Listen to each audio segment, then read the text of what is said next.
Welcome to Telugu stop news. కృష్ణకు శోభన్ బాబు మరదలతో పెళ్లి చేయాలనుకున్నారా? మరి ఏమైంది? ఒకప్పుడు సూపర్ స్టార్ కృష్ణ అందగాడు రిపీట్ ఒకప్పుడు సూపర్ స్టార్ కృష్ణ అందగాడు శోభన్ బాబు టాలీవుడ్ ఇండస్ట్రీలో ఎన్నో బ్లాక్ బస్టర్ హిట్స్తో బాక్స్ ఆఫీస్ను షేక్ చేశారు.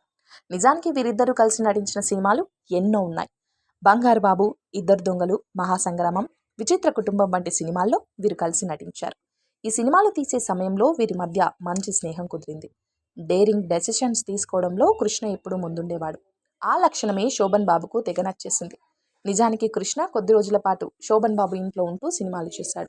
ఆ సమయంలో కృష్ణ, శోభన్ బాబు ఇద్దరు ఒకరి కష్టాలను ఒకరు షేర్ చేసుకుంటూ సమయం గడిపేవారు. కొద్ది రోజుల తర్వాత శోభన్ బాబు ఇంటికి తన మరదలు కూడా వచ్చిందట. ఆ మరదలు అంటే శోభన్ బాబుకి చాలా అభిమానం. ఆమెకు తాను బావగా కాకుండా తండ్రిలాగా చూసుకునేవాడు. అంతేకాదు, ఆమెను బాగా చదివించాడు కూడా. ఆమె పెళ్లి కూడా చేయాలనుకున్నాడు. అయితే ఎవరికి ఇచ్చి పెళ్లి చేద్దామని ఆలోచించేటప్పుడు అతనికి కృష్ణ గుర్తు వచ్చాడు. కృష్ణ మంచి మనసు, కష్టపడే తత్వం, దేనికైనా తెగించే యాటిట్యూడ్ అవన్నీ నచ్చడంతో తన మరదలను కృష్ణకి ఇచ్చి పెళ్లి చేద్దామని శోభన్ బాబు భావించాడు. అయితే ఈ విషయాన్ని నేరుగా కృష్ణకు చెప్పకుండా అతడి తల్లికి వెళ్ళి చెప్పాడు. కృష్ణ తల్లి ఘట్టమనేని నాగరత్నమ్మ శోభన్ బాబు మరదలు గురించి మరిన్ని వివరాలు తెలుసుకోవాలనుకుంది. ఆమె ఫోటో కూడా ఇంటికి తెప్పించుకుంది. అయితే ఫోటోలో అమ్మాయి నల్లగా కనిపించిందట.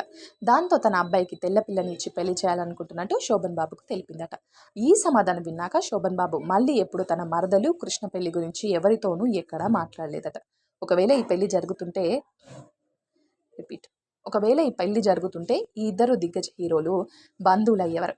కానీ కృష్ణ తల్లి వల్ల వారి రిలేషన్స్ స్నేహంతోనే ఆగిపోయింది. ఒకవేళ పెళ్లి చేసుకొని ఉంటే ఘట్టమనేని ఫ్యామిలీ ఇప్పుడు ఎలా ఉండేదో, శోభన్ బాబు భార్య కూడా అదృష్టవంతురాలు అయ్యేది. ఇక కృష్ణ ఇందిరాదేవిని పెళ్లి చేసుకున్న సంగతి తెలిసిందే.